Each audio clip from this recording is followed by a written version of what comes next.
Այսօր մայիսի 28-ն է, Հանրապետության օրը, 1918 թվականի Հայաստանի առաջին հանրապետության անկախության հռչակումը խորհրդանշող ազգային տոնը, սա համազգային համապետական նշանակության օր է, որը սովորաբար նշվում է զորահանդեսներով, հրավառություններով, համերգներով ու շքերթներով, քանի որ այն պատկանում է ողջ հայ ժողովրդին, այլ ոչ թե որևէ քաղաքական ուժի։ Սակայն ինչպես պարզվում է, այս տարվա տոնական զորահանդեսը գործող իշխանությունների համար ոչ թե ազգային զարթոնքի ու միասնության խորհուրդ ունի, այլ վերածվել է նեղ կուսակցական ՔՊԱ-ական խրախճանքի։ Ժողովուրդ օրաթերթը կապ հաստատեց ԱԺ Հայաստան խմբակցության ընդդիմադիր պատգամավորների հետ պարզելու համար, թե արդյոք նրանք պաշտոնական հրավեր կամ ծանուցում ստացել են, մասնակցելու տոնական միջոցառմանը, թե ոչ։ Պատկերը մեղմ ասած զավեշտալի է։ Խմբակցության եւ ոչ մի պատգամավոր տեղյակ չէր որևէ հրավերից։ Ու խնդիրն այն չէ, թե չեն նկատել, պարզապես չկա որևէ նամակ, որ նկատեն։ Ինչ են պատասխանել Հայաստան խմբակցության պատգամավորները։ Արմենուհի Գյուրեղյանը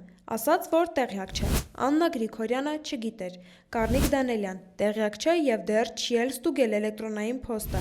Ագնեսա Խամոյան տեղյակ չէ։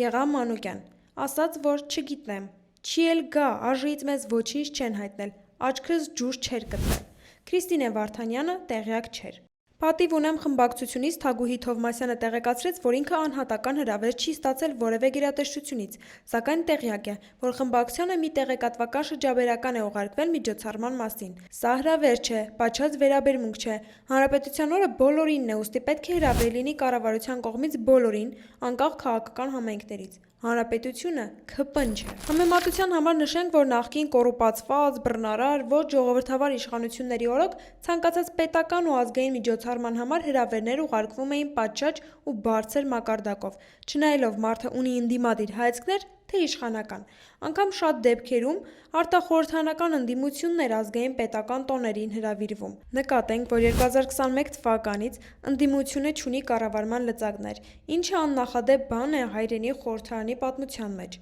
Ընդդիմադիր փոխոսնակ հանձնաժողովների նախագահներ եւ փոխնախագահներ չկան ժողովրդավարական խորհրդարանական Հայաստանում։ ԱԺ-ն ՔՊ-ի կցորդ մարմնի է վերածվել։